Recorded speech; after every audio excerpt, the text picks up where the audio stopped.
El tráfico en el estrecho de Hormuz. Y aquí está el gráfico. Mirad el gráfico. Esto es de antes de que empezara la guerra. Teníamos algo así como entre 150 y 200 buques pasando por el estrecho de Hormuz. Luego llegó la guerra, el 28 de febrero, y el número bajó, cayó.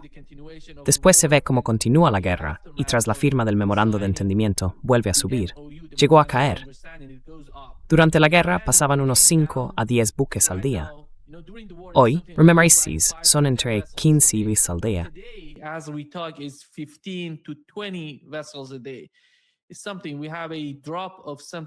Es algo, tenemos una caída de alrededor del 10%. Ya sabes, tenemos solo un 10% de lo que teníamos antes de que empezara la guerra.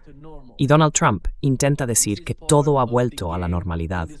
Esto forma parte del juego. Es casi una muestra de lo que está pasando. Y lo que hemos sabido hoy es que mañana se van a reunir. Estados Unidos e Irán van a reunirse. No será una conversación directa entre las dos partes, será indirecta. Y tenemos la confirmación, por parte iraní, de que habrá un equipo técnico de su lado que viajará a Qatar. Básicamente están hablando de los activos congelados.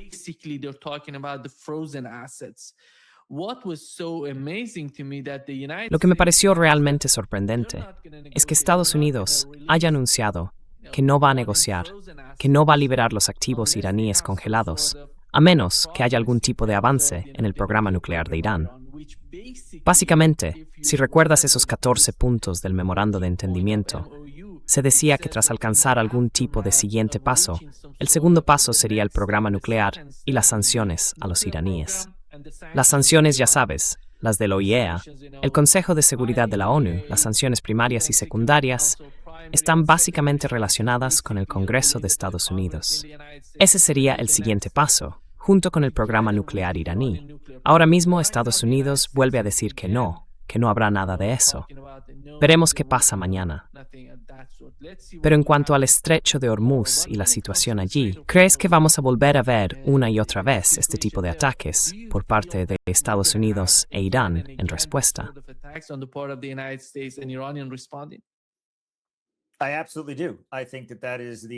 Sí, absolutamente. Creo que esa va a ser la situación de aquí en adelante, hasta que haya un cambio drástico en las circunstancias que permita que las negociaciones sigan con otras condiciones sobre la mesa. Vamos a seguir viendo una escalada constante.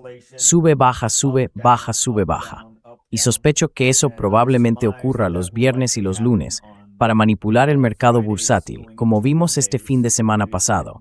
Ataques anunciados el viernes, supuestas conversaciones de paz ayer, y hoy ya se está discutiendo cómo van a ser esas conversaciones. En Oriente Medio, el lunes ya está casi terminado, y entramos en el martes. ¿Qué pasará a partir de ahí? Me imagino perfectamente que para el viernes o incluso el jueves por la noche, volveremos a escuchar a Donald Trump y a su administración diciendo, bueno, Irán no quiere negociar ni hablar. Estamos cansados de esto.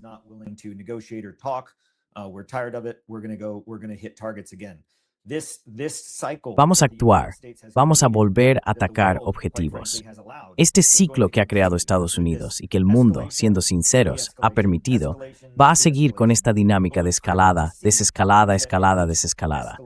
Pero lo importante es entender que en cada escalada las medidas son mayores, sobre todo en lo que respecta a los efectos de segundo y tercer orden, o sea, las consecuencias que genera. En esta última ronda de escalada, las repercusiones que estamos viendo no se limitan solo al Golfo, como el Golfo Pérsico o los países del Golfo, sino que afectan a toda la región.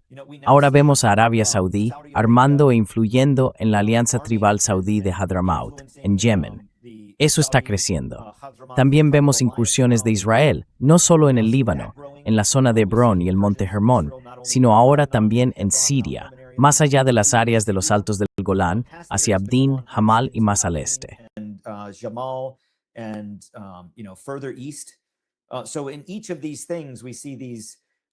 Así que, en cada uno de estos casos, vemos esas consecuencias, ese efecto dominó que se agrava cada vez más.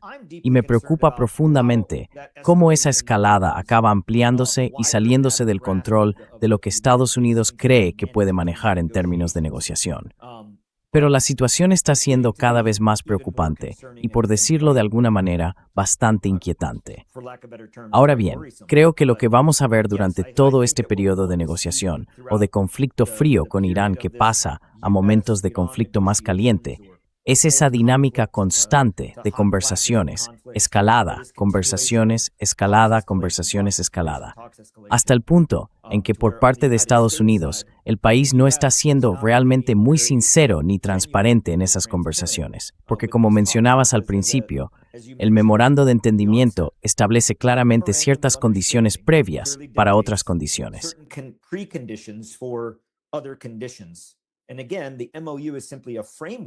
Y de nuevo, el memorando de entendimiento es simplemente un marco para avanzar. Así que, dentro de eso, las condiciones de lo que acordamos para seguir adelante en ese marco son el cese inmediato y permanente de la guerra en todos los frentes, incluido el Líbano. Y eso está ahí muy claro, ¿verdad? Pero no ha ocurrido.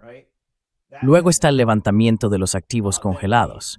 Pues bien, al parecer, Estados Unidos está echándose atrás y diciendo, no vais a recuperar los activos hasta que pase esto. Pero en el memorando se acordó que esas conversaciones sobre reducción nuclear o sobre las inspecciones de la OIEA o cualquier tipo de supervisión nuclear no llegarían hasta después, más adelante.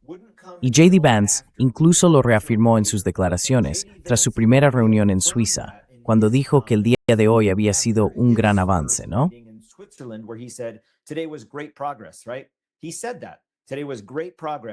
Dijo que hoy se había logrado un gran avance.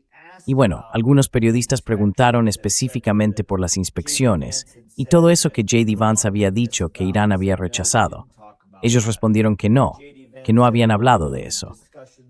Y luego J.D. Vance dijo que, bueno, las conversaciones sobre las inspecciones, el programa nuclear y la reducción o dilución del enriquecimiento llegarán más adelante, pero que ahora mismo se están centrando en abrir el estrecho de Hormuz y en cumplir las demandas iniciales, ¿no? Así que si lo miras bien, desde donde estábamos hace una semana y media hasta hoy, los combates en Líbano siguen. Israel sigue en Líbano.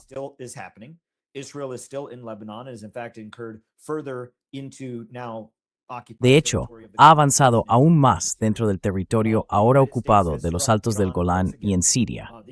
Los Estados Unidos han atacado a Irán una vez más, y los Estados Unidos no han liberado ni descongelado esos activos congelados, que una vez más no son dinero que Estados Unidos esté dando a Irán. No es un regalo, es el dinero de Irán, son los activos de Irán. Así que, cuando uno escucha a Estados Unidos decir, no vamos a descongelar eso, o cualquier otra medida de control, lo cierto es que Estados Unidos ha incumplido o directamente ha traicionado cada aspecto de este memorando de entendimiento hasta el día de hoy, 29 de junio de 2026. Aquí está el párrafo número 5 del memorando. Dice que, tras la firma de este acuerdo, Irán hará todo lo posible para garantizar el paso seguro de los buques comerciales sin ningún tipo de cargo durante 60 días desde el Golfo Pérsico hasta el Mar de Omán y viceversa. Básicamente, se trata de que Irán gestione este comercio y la región. En este párrafo no se menciona nada sobre los Estados Unidos. Mientras vemos a Estados Unidos intervenir y atacar a Irán por lo que está ocurriendo, han estado intentando manipular la situación allí. Y no fue solo Estados Unidos. El Reino Unido estaba proporcionando a Irán rutas para que los petroleros pudieran pasar por el estrecho de Hormuz. Ese es el problema. Y una vez más, esto constituye una violación del artículo o párrafo 5 del entendimiento. This is a violation of article or paragraph 5 of MOU.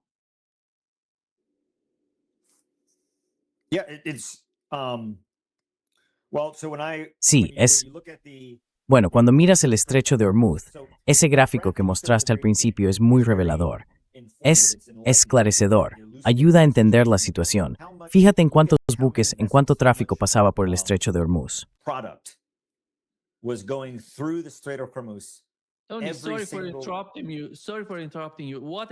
Perdón por interrumpirte. Lo que ha pasado justo después de la firma del memorando de entendimiento es que pensaron que podrían organizar a la parte iraní. Esa es mi interpretación de lo que ha ocurrido. Creyeron que podrían organizar, que podrían controlar el tráfico en el estrecho de Hormuz. Entonces dejaron pasar a todos los buques. Y luego se ve cómo sube, ¿sabes? Más de 50 buques pasando. Y después se dan cuenta de que están intentando manipular el comercio, usar rutas distintas, no las rutas designadas. Por eso ahora vuelven a controlar y reducen, ya sabes, el paso de los buques. Esa es mi comprensión de lo que ha pasado. Adelante, perdón por interrumpirte. Go ahead. Sorry for interrupting you. Sí, así que la idea de que el estrecho está cerrado, vamos a pensarlo. Si cruzo la frontera entre Estados Unidos y Canadá y tengo que enseñar mi pasaporte, la frontera no está cerrada, pero sí está controlada básicamente por las aduanas y el control fronterizo de Canadá, si estoy en Estados Unidos y voy hacia Canadá. Así que la frontera no está cerrada, solo tengo que mostrar mi pasaporte. Y supongamos que estoy en una lista de personas con entrada restringida, que no se me permite entrar en Canadá. Llego a la fila, enseño mi pasaporte y me dicen no puede entrar. Bueno, la frontera no está cerrada, simplemente está restringida para mí. Así que el control administrativo sobre ella, que en este caso, en esta analogía, corresponde al lado canadiense, la frontera está abierta. Hay restricciones y sí, hay que esperar en la cola para pasar.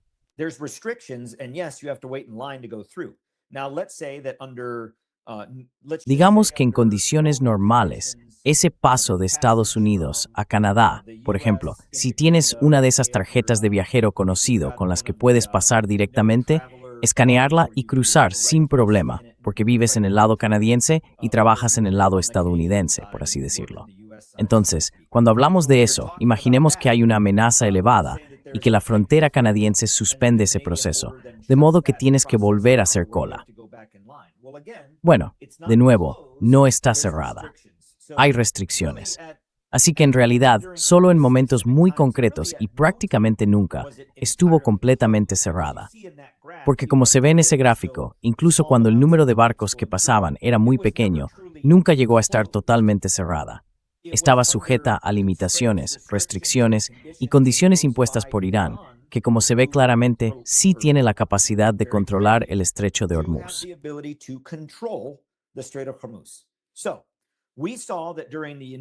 Durante los primeros días de este conflicto, vimos que los buques seguían pasando por el estrecho de Hormuz, entrando y saliendo, pero con restricciones para cualquier embarcación que tuviera bandera de apoyo a Israel o a Estados Unidos, o que formara parte de ellos. Sus aliados tampoco podían usarlo. El estrecho de Hormuz no estaba cerrado, estaba restringido. Y luego, con el tiempo, vimos que esas restricciones se fueron relajando. Algo así como, vale, este barco puede pasar, aquel también, y poco a poco más barcos podían hacerlo. Pero en realidad, cuando empezaron a salir más embarcaciones, la restricción que quedaba era la de Estados Unidos, la misma que se menciona y se aborda en el párrafo 4 del Memorando de Entendimiento sobre el levantamiento del bloqueo estadounidense.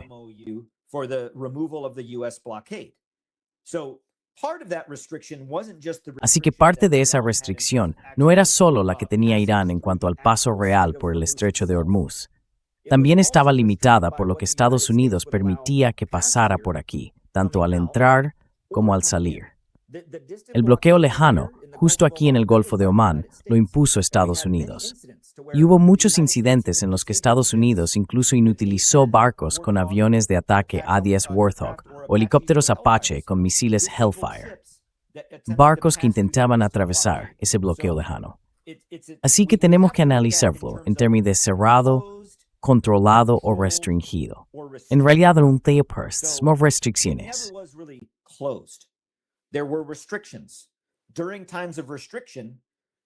Durante los periodos de restricción, una parte de esa restricción, y siendo sinceros, la más fuerte, fue el bloqueo a distancia de Estados Unidos, porque no podía entrar nada y lo poco que salía era devuelto o detenido. Así que, si miramos el flujo, en realidad nunca se cerró del todo. Ahora, si miramos a Irán, tiene la capacidad de ejercer control, porque y esto es algo que todos deben entender, sobre todo los estadounidenses que están viendo esto en el contexto de la implicación militar o de la política de Estados Unidos, tal como la estamos viendo. El estrecho de Hormuz, incluso antes de este conflicto, siempre tuvo medidas de control sobre el tráfico en esa zona.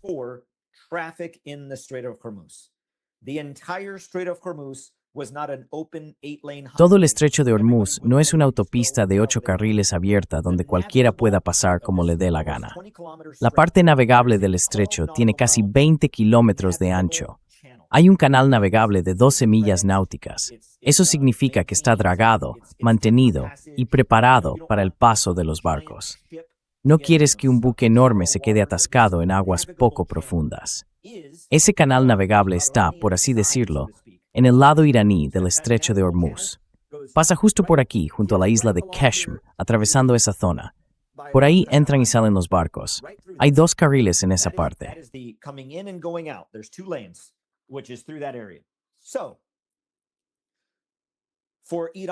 Así que Irán diga, nosotros, Irán, en coordinación con el Sultanato de Omán, vamos a establecer los controles administrativos y los procedimientos para el uso de estos 2 canales, y además aplicaremos de ahora en adelante tasas asociadas al mantenimiento de esta vía navegable.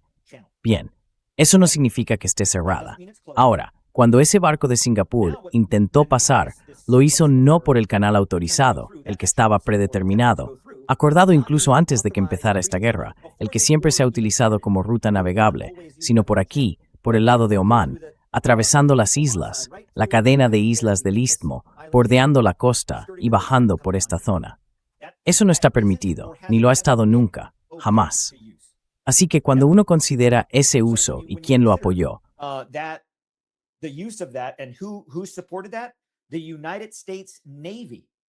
la Marina de Estados Unidos proporcionó aviones para cubrir esos barcos. Así que cuando piensas en quién está intentando romper el memorando de entendimiento, es Estados Unidos. Ahora, el control de Irán. Irán dice muy claramente que hará todo lo posible para garantizar un paso seguro. Vimos barcos empezar a cruzar el estrecho de Hormuz en ese periodo en el que dijimos, vale, ¿está abierto? Sí, los vimos. Sin duda los vimos. Luego Donald Trump sale, creo que fue, el jueves pasado, viernes, y dice, el estrecho de Hormuz está abierto para los negocios. Todo va genial. Pero incluso según el gráfico que mostraste, si la media estaba cerca de 150, y aún con la proclamación de Donald Trump de estamos abiertos para los negocios, sigue estando solo alrededor de 50. Así que, claramente, no es así.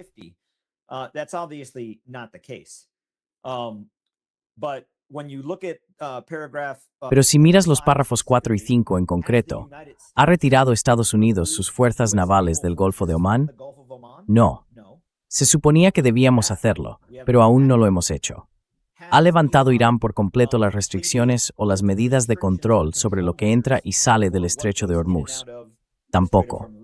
Pero la realidad es que, de ahora en adelante y para siempre, ese paso de 12 millas náuticas, con 2 carriles, uno de entrada y otro de salida, a través del estrecho de Hormuz, se mantendrá siempre bajo control administrativo. Igual que la persona que revisa tu pasaporte en la frontera con Canadá, habrá control sobre lo que pasa por el estrecho de Hormuz. Esa es la nueva condición. Esa es la nueva realidad.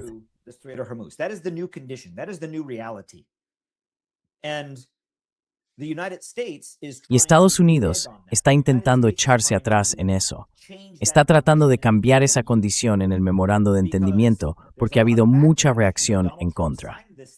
Ya sabes, Donald Trump firmó ese acuerdo y de inmediato hubo una fuerte respuesta de su base, de los partidarios sionistas, de Israel, y se dieron cuenta de que vale, había que cambiar algo. Así que Estados Unidos está intentando renegociar o básicamente ha traicionado ese acuerdo. Pero echarle la culpa a Irán y decir que Irán ha cerrado el estrecho, y todo eso, no solo es un argumento poco honesto por parte de quienes lo hacen, sino que además es falso.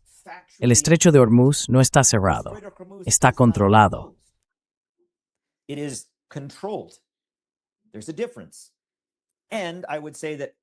Hay una diferencia. Y yo diría que gran parte de eso, si miras ese periodo en el que el gráfico cae hasta el fondo y casi se queda en una línea plana, gran parte del control sobre lo que entraba o salía para mover el petróleo no lo llevaba Irán. Era la Marina de los Estados Unidos. Así que, cuando entramos en estas negociaciones y hablamos de control, de cierres, de quién hace qué, tiene que haber un nivel real de sinceridad, de honestidad y de transparencia, si de verdad queremos llegar a un acuerdo. Ahora bien, Con el estrecho de Hormuz, deberían Irán, Omán y muy probablemente los Emiratos Árabes Unidos tener un mecanismo de control administrativo conjunto de 3 naciones para la gestión del estrecho. Sin duda.